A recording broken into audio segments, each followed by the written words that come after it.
Hello and welcome to the Be Formless Flow Driven CEO podcast. I have from Beechworth in Victoria, Australia, Miles. Sorry, welcome to the show, Jade. I want to call you Michaels. I'm like, no, it's actually Miles. What am I doing? Can be anything you want me to be. Thanks, B. It's good to Nice to be here. have you, Jade. Nice to have you. And I'm feeling very, I don't know, calm and grounded because there you are. I think you just said there was a little birth that's just happened out on the farm that you have managing full time. Did you say it was a goat or? A little goat. Yeah, she's just landed.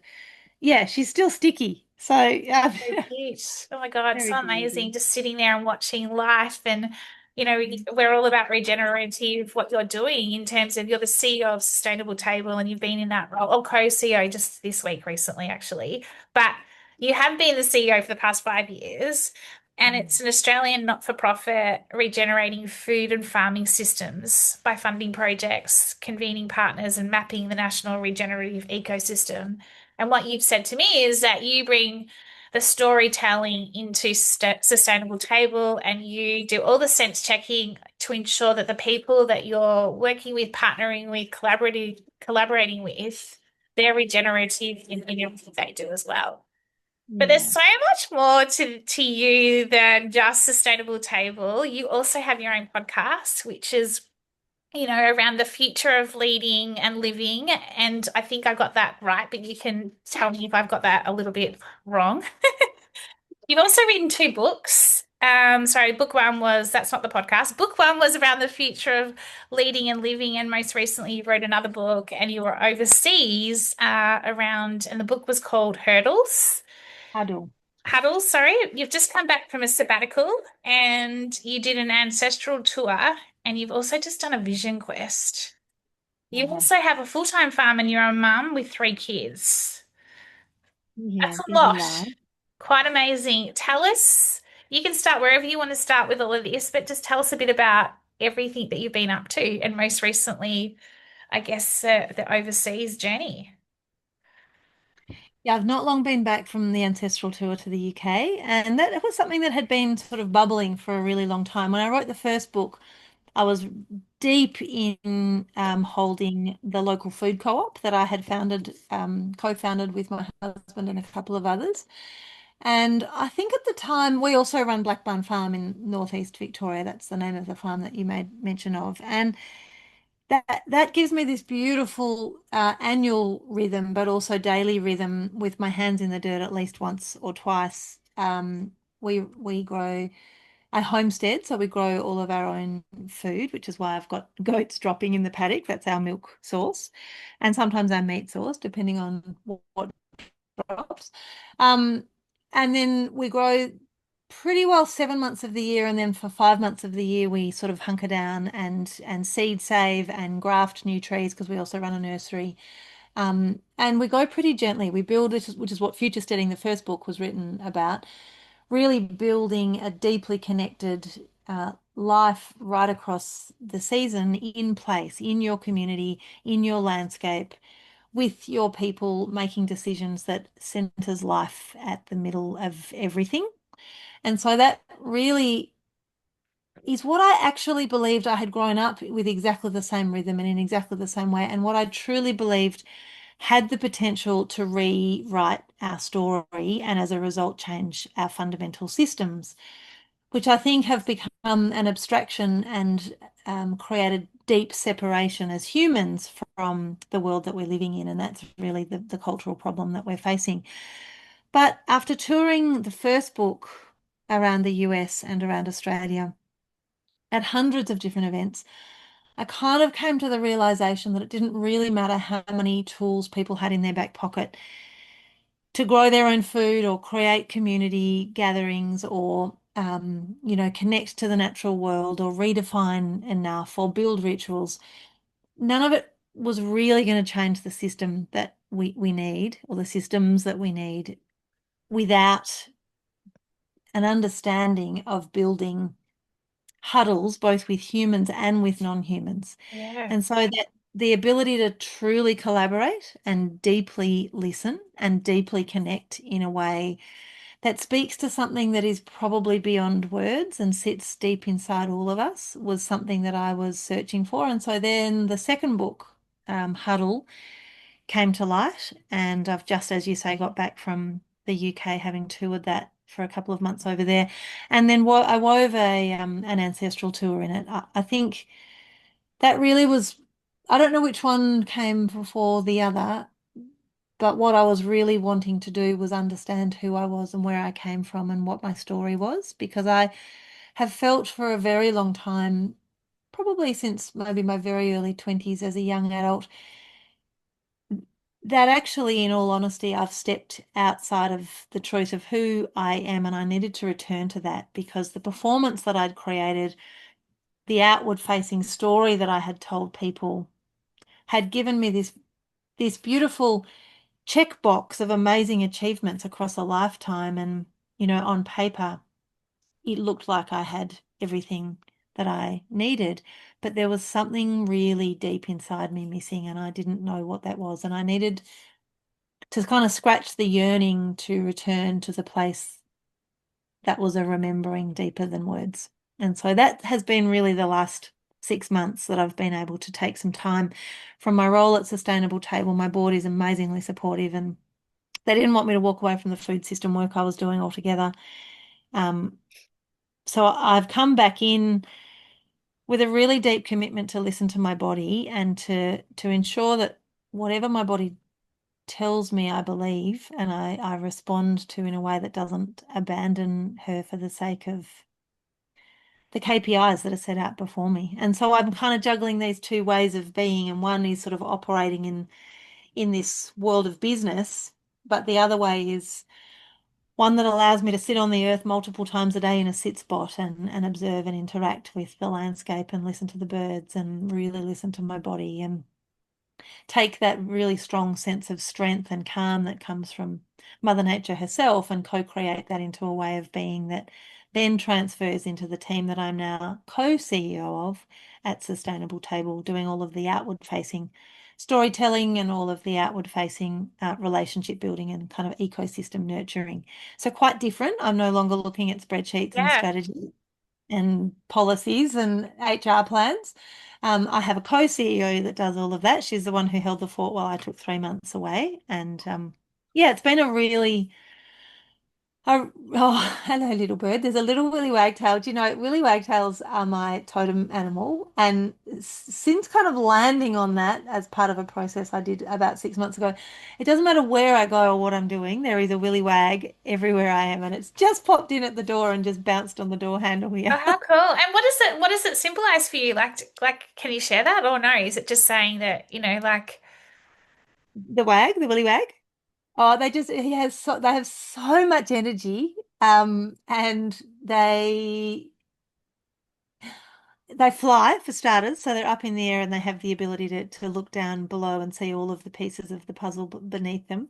But they've got a whole lot of energy that I think is quite endearing and takes people with them. And so what it symbolizes is that I feel incredibly connected and I feel really safe when I'm around them. So yeah, yeah, that's yeah. cool. I think you can really curate any kind of totem, but the process that I underwent as part of a broader sort of self-development program really had me lying on the ground for hours and hours and hours, just waiting to feel it and waiting to hear it and to see it. And so, yes, I was in the really deep meditation when I could just hear it incessantly calling at me.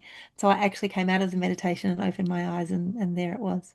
I had the weirdest, speaking of last night, I had the weirdest dream. Like, it wasn't weird, but it was like this kind of you talking about this right now. I don't know what was going on, but I walked into this, or I kind of got guided into this.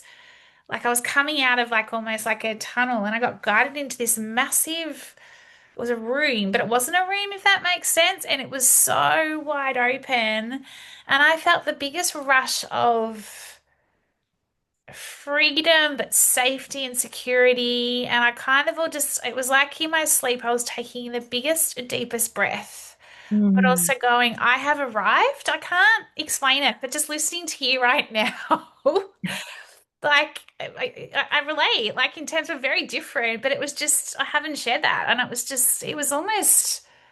yeah, it was the weirdest feeling, but I can really still feel it now, having this dream last night. I'm like, what was that? Like, it was something just, I don't know what it was. It was like someone was, whether they were carrying me or not. But as soon as I got into this space, I was like, I'm here. Here I am. You remembered. You're back. It was a precursor to this conversation, perhaps. Yeah, maybe, maybe.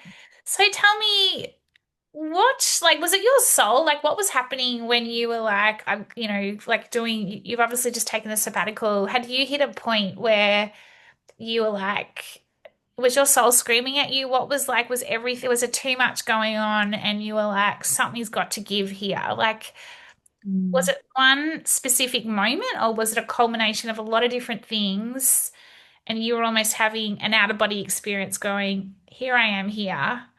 And yet Yeah. this is like, yeah. It was one moment in the end, but the lead up to it had my soul screaming at me for years, and I just ignored it. I did a really solid job of thinking I can just grit my teeth and just keep going.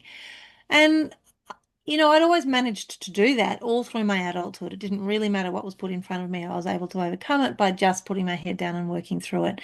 But your body's resilience and its ability to regenerate and hold itself is only capable of going for so long. And so really, it was me getting brutally honest with myself and realizing that actually I was done. My burnout was so severe and I was so exhausted and fatigued that I could barely function every day. And I had things that were too important not to function for. And so s- delightfully, it didn't take me very long to breathe and kind of return. But I think I probably needed someone else to give me permission to do that. And my husband, who has been in my life since I was 20, so I've been lucky to have him by my side for 28 years.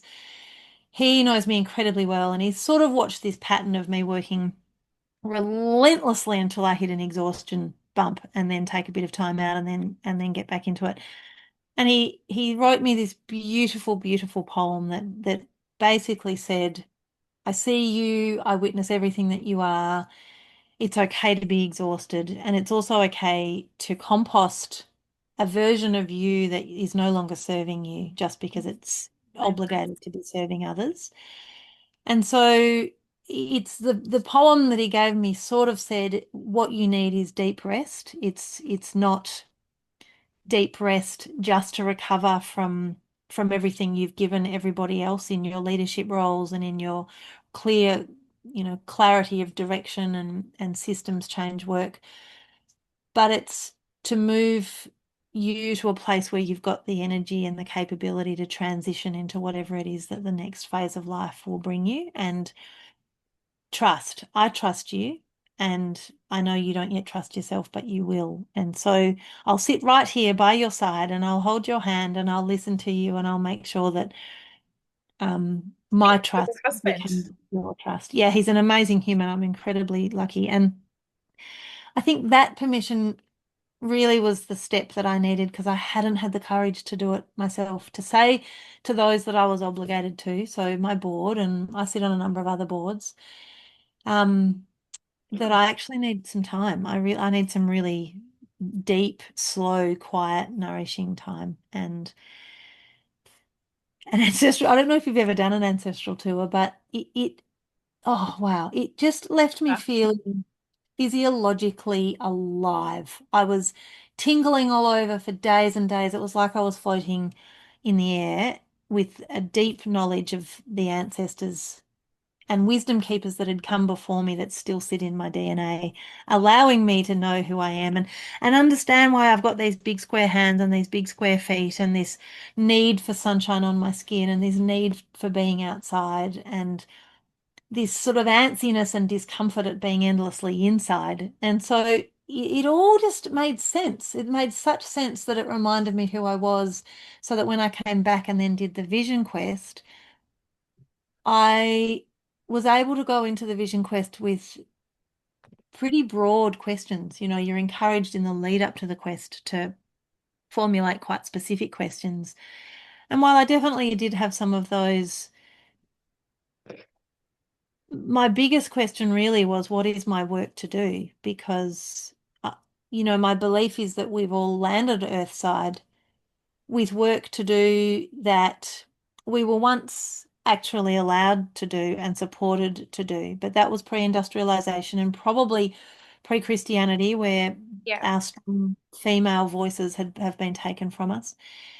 And so there's all of these stacked abstractive systems that now remove us from our ability to be complex whole beings, and instead we fall into these sort of reductionist identities of who we are and what we're supposed to deliver.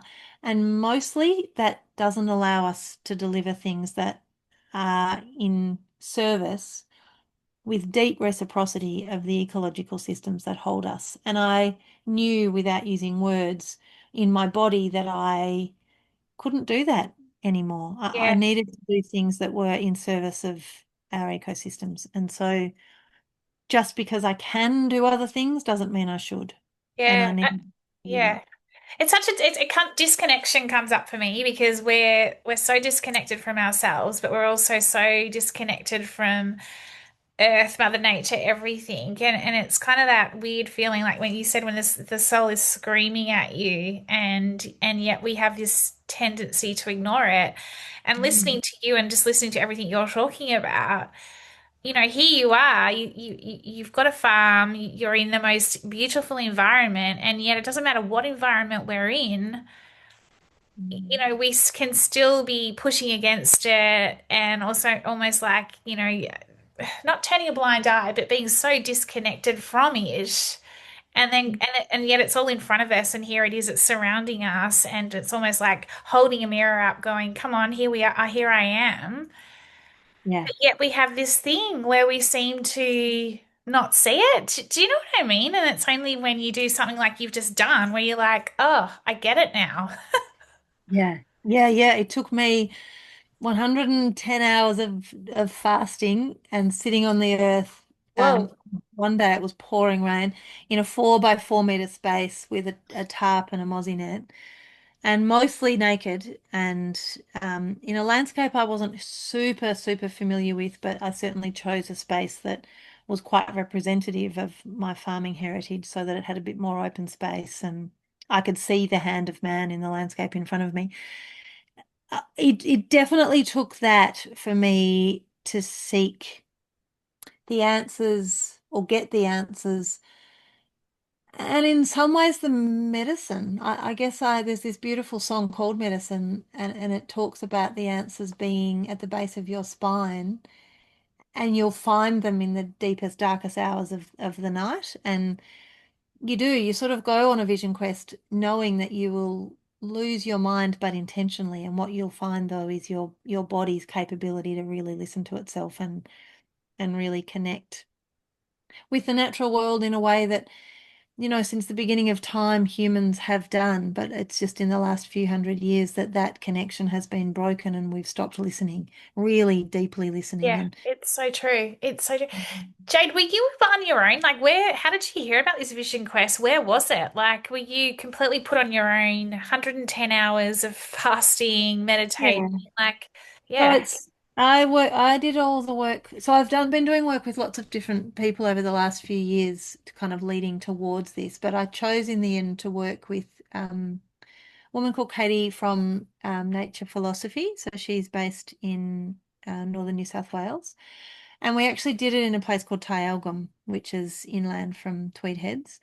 And you do. So you're using the lineage of Stalking Wolf, who is a Native American Indian man who, in his quest at quite a young age, sent him off to do 60 winters of understanding how people quested. And at the end of those 60 winters, he had an understanding of all of the different Indigenous ways of questing that allowed you to really connect to your purpose, your soul work. And the pan-cultural version that he has created and that I then followed it through nature philosophy's guidance was, and lots of them use this lineage, was that you do four nights and 4 days on your own in a 4 meter by 4 meter space.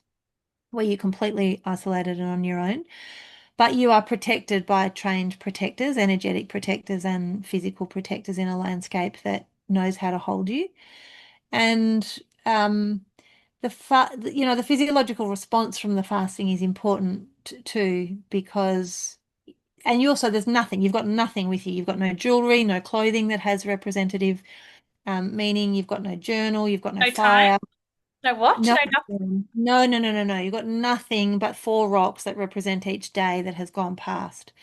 And the land. You sit on the land and you listen to what she has to say. And the messaging that came through to me was profound, but also hyper clear. Like it was a bit, not everybody had this experience. Everyone had powerful experiences. There were 22 other women who did it with me on the same property at the same time. And we were doing it to a sacred fire that had been lit the day we left. And that represents going into silence and going into the fasting mode. And that sacred fire is where the protectors sit and hold you with the support of the ancestors through the sacred fire.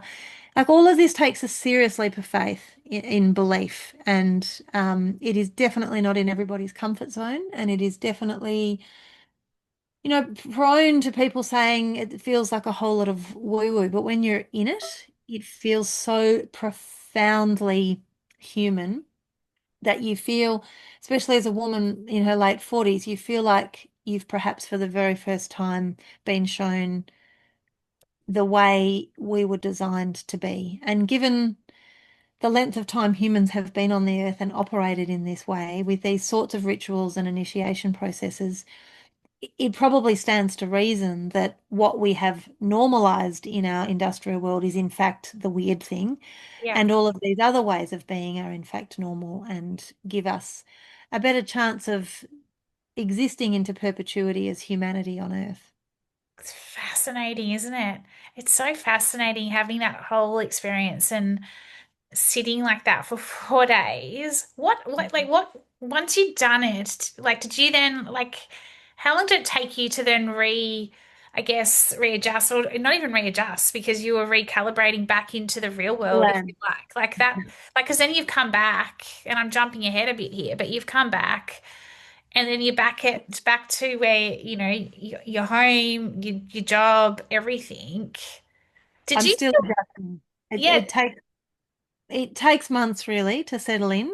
Um, The guidance generally is that you'll get about 90% of your story and your reason to be, but you'll probably only really understand or be able to make head or tail of about 10 to 15% of it.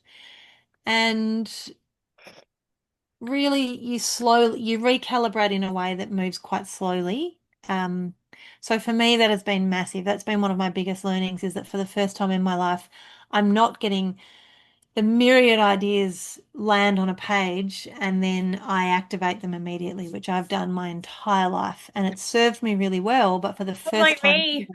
yeah, Look at that for the hand with all the commending that, little, yeah. yeah, it doesn't work. It doesn't serve you. It's not regenerative.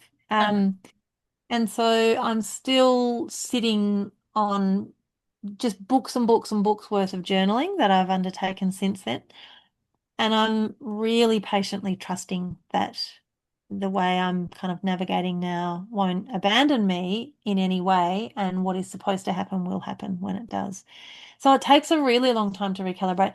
I think I probably cried for the first 10 days, and I shifted immediately the way I storytell because I went into about another month worth of book touring here in Australia for Huddle, and I just had the confidence to brazenly share the really brutal, raw truth about who I am and what I do and what works and what doesn't work and what's hard and what's emotional and where I'm fragile and all of those things. And those talks have without doubt landed in a way that have resonated with women oh, more than the beautifully articulate storytelling of my talks beforehand. And so it feels like I've been able to lift a mask and stop performing. does that feel good? Like, in terms of, like, because I know what it's like to have that mask on as well. And, Like I Mm. always call it out, like, it's like, when you go to a concert, a music concert, and the singer's on stage and then they're performing and then they come off and they're completely different off stage. And that's what it was Yeah. always like for me, Yeah. in terms of, and it's exhausting because you're actually not that person necessarily on stage, but yet you're trying to keep up with society. You're trying to keep up with the role you've got, the business. There's this facade, there's this expectation. Mm. It's the world we're living in. And I'm noticing more and more, and I've not done anything like what you've done. And it's funny, I've been looking into certain things like a 10-day meditation, silent meditation. I don't know, there's things coming up for me that just feel like are calling me to them. But it's that the more I talk around, and authentic, it's overused, right? But the more we talk from a place of real rawness, what our bodies, what our mind, body, soul needs, what our own ecosystem needs. It's Mm. almost like people just, especially women, they go, someone else is talking my language and I'm just not there yet. But you're Yeah. actually, I can see myself in you, and I look forward to getting to where you are at. So it's almost like it's like you're holding a hand out to them to say, come on the journey with me, Mm. because they don't know how to do it yet. And I was there too. I didn't know where to start. It just all of a sudden I just hit this burnout and I was like, You what know the hell what? is this? Like I've just fallen off a cliff. Yeah. And it's a cliff that you created yourself. It's a cliff that, or a way of life and a rhythm and a pace. And, you curated that and you worked really hard for that for your entire adult life. And so it's really difficult to reconcile the fact that what you've created has actually done the damage to you that I you're now know. in the reality of. I didn't intend to do this on my quest, but just the most powerful message that came to me on day one was you need to let your maiden go. And you are now a Marga. You've moved through maidenship and into motherhood. You've now moving into martyrdom, and everything about that is confronting. But I sat looking at my naked body and looking at the sunspots and the slightly softer, saggier skin, and the sun damage and the wrinkles and the white pubic hair. And you look at those, really look at it for hours and hours because you've got 4 days and 4 nights to look at it. And it became so abundantly clear that not just me, but society doesn't actually celebrate the ages that women move through, and that I too, despite all of my beliefs and my values and the way I've sort of tried to curate my life, I too was still sitting on the step of trying to be a maiden. And actually, there's so many people on that step that the people who truly should be maidens, these young women don't have room to be there, but they can't look to any elders for guidance and direction because they don't exist. And I couldn't find eldership either in the years of writing my huddle book. I really struggled to find the elders in my world to give me the guidance and wisdom and direction that I was deeply seeking. And it made me realize that you can't move towards the place where you're supposed to be, which is moving into martyrdom and crone, a life of a crone, without actually saying goodbye to the maiden that you once were. So with my bare hands, I dug quite a deep hole, and I spent an hour or two creating an effigy of myself in my maiden years, in my 20 years.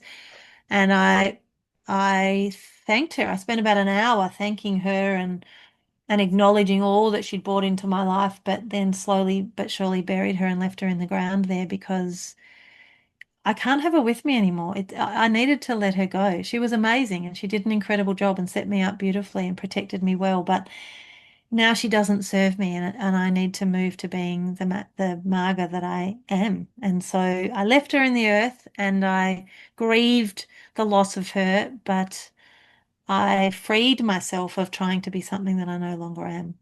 Wow, it's so incredible. Like I'm just speechless. I'm like, this is the most quietest I've been on a podcast in terms of chatting, because just letting you just like, I'm like, oh my God, I need to do this. How did you then if we come back to work, right, or to business, you've come back to sustainable table and you were CEO for 5 years. You've been like performing, let's call it that. You then come back and your roles change, and you were saying pre-show your roles completely changed in terms of what you're doing as a co-CEO now.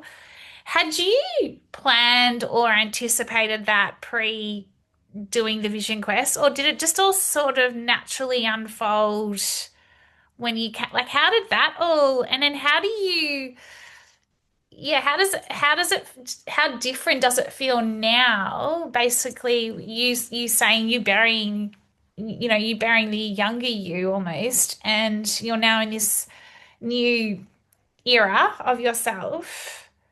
Like, have you noticed like I know you're still recalibrating, but yeah, have you noticed a fundamental difference in yourself by Yeah, absolutely. setting a, yeah, So there were two questions in there. One was, did I pre-plan it? No, nothing had been pre-planned. And I was really fortunate because my chair is a deep believer in all of this way of being as well. And so she was incredibly supportive. In fact, she was the one who said, don't resign at burnout.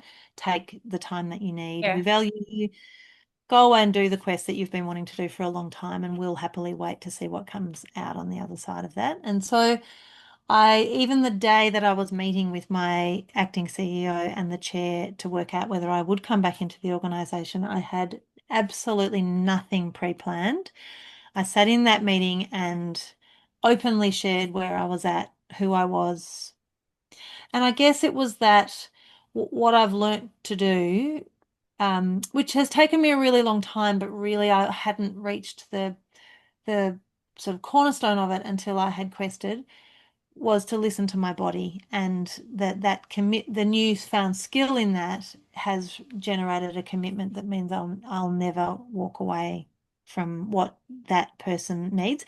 And I know that that person, which is the new version of me, is really, really comfortably wedded to an existence of reciprocity. So I haven't become a person that is, self-absorbed and self-focused in any way. I know that my reason to be is to create community. It is to gather people. It is to sit in circle with other women. It is to spend as much time as I need to on the earth, co-creating whatever the next steps look like. So I knew that that person was in there, and I've just sort of birthed her, and was able to share that with the chair, who said, do you still want to be a storyteller?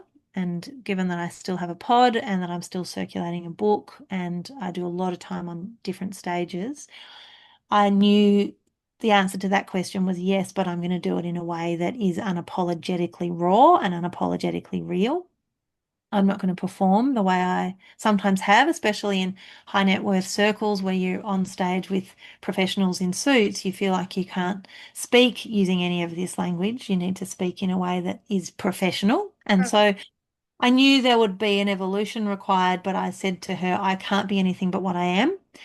And I do still want to be a storyteller, but I'm okay if I'm not a storyteller for this organization. I realize that um, bringing that sort of deep feminine way of being to an organization might not make sense. And she said, I think what it looks like is someone that holds the strategy and someone that holds the the business as usual stuff. BAU, yep. And you stay in a role where you build the ecosystem, where you educate and you storytell and you change the language, and you socialize and get people comfortable with a different way of doing business. And so you then provide our kind of stretch as an organization and pull us towards a culture that actually enables us to truly change the paradigm that we're in. So I was really lucky that that idea got put on the table without me having to circulate it or even concoct it. And it felt really right instantly. Yeah. Really right. Yeah. It's back to trusting the process. It's like what your husband said, isn't it? Like trust, like it's so easy for people to say, trust the process. Like, and you're like, I don't even know what the process looks like. But I think the more that we do trust, because we've got such little control over so much, and yet we have this resistance to it. Like, I'm constantly tripping myself up going, why am I resisting this? Like if the more I just trust, like the universe is slapping me around going, you think you're going this way, you're not going this way. We're pushing you, Yeah. we're taking you this way. And the Yeah. more I go against it, the more I just stay stuck. And then the minute I just go, okay, I did this the other day. I was like, I surrender. Like I'm just like, what do you Let want go. from me? Do you know what I Let mean? Like, yeah. Yeah. So it's That's fascinating. empowering, surrendering, really empowering. Yeah, because we are in such an uncertain time, and yet, the more we can ground ourselves, and the more we can, I just wish there was more of what you're doing from an organization and yourself, as a woman, as a CEO, a co-CEO, we need more of this in business. This is the future of business. This is the new paradigm. The old paradigm is, it's over. And Well, it's steeped in burnout. well, totally right. And yet we've still got this desire to keep holding on to it. And so for me, it's women like you, and it's not just women, it's men also. Like look at your gorgeous husband, like it's people like you that are, trailblazing and I like to think that, I'm not where you are yet, but I feel like I will have at some point in soon my vision quest in terms of, because my soul's been, unraveling for quite some time, then it continues to do so. What would be one piece of advice, or I don't even know what's a piece of advice, but if you went back to Maiden Jade, what would be one piece of advice you would give her now, like reflecting back and looking back? Um, I think it would be to trust your instinct. I think I got so caught up in um formulating a life that was successful that what that ended up doing was listening to all of the other noise, and I stopped listening to my gut. And we are an ancestral species that are the makeup of generations and generations before us, and the wisdom that comes in our DNA from those people before us.